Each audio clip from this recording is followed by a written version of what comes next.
I'm Alex and I eat too much and explore new places. I just went to Las Vegas to eat lots of pizza, but while I was there, I found time for three cool non food things to do off the Las Vegas Strip.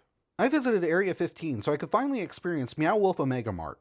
Area 15 is a collection of art and interactive exhibits with bars and restaurants. Meow Wolf Omega Mart, I believe, is the main attraction of Area 15. I've known since it opened that Omega Mart was a required stop for my next trip to Las Vegas. Omega Mart looks like a grocery store themed interactive art exhibit on the surface, but it's actually so much more. The shelves are lined with comical fake products and displays about the fictional company Dram Corp. I spent about an hour picking up the items and reading them. I tried to read as many of the products as possible because I didn't want to miss out on any of the jokes in the products. It was an interesting mix of products, too. Some were just variations on real products with funny names or making fun of failed real products. As you walk the aisles, you start to see more hilarious fake items created by the fictional Dram Corp. Many of these products are based on feelings, social constructs, events, or trends. I was giggling at many of them because of the absurdity of the names or the items. It's almost like if you had a fever dream in a grocery store and hallucinated the products. I could only hope to one day have a portion of the creativity it took to think of these products. My favorites were Salt After Dark, Dehydrated Water, Mammoth Chunks, and Plausible Deniability. However, I learned there is so much more to the Omega Mart story when I started to get to the produce, garden, meat, dairy, and pharmacy sections of the store. There are clues that Dram Corp was using questionable science to create new products like mutated vegetables and plants. Omega Mart has activities to complete themed like new employee orientation to help you figure out the whole Dram story. Continuing through the store, there are passageways that lead back to the Dram Corp factory floor.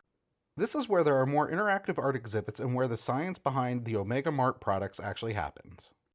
I walked through several rooms of mind-bending displays and staged offices or bedrooms. The factory is where the scavenger hunt style activity adapts from my new employee orientation to solving mysteries to figure out the Dram Corp and Omega Mart story. It took me about another hour to complete the activities, and I recommend doing them as it will let you explore more of the factory. Before leaving Omega Mart, be sure to make a stop at their secret bar, Data Mosh, for a cocktail crafted using some of the Omega Mart ingredients. They call it a speakeasy, but honestly, it was pretty easy to find. Omega Mart was a cool interactive art exhibit. It lived up to the hype. I would love to do it again, especially with more people to experience it together.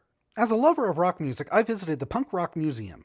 I love visiting the Rock and Roll Hall of Fame, so once the Punk Rock Museum opened, I knew it was another must-visit attraction for me on my next Las Vegas trip. The rebelliousness and counterculture of the punk rock scene were always something I've been fascinated by and enjoyed. This was an extensive collection of punk rock memorabilia organized by origin, era, and styles of punk rock. The idea is to tell the story of how punk rock evolved over the years and showcase some of the key figures of the punk rock genre.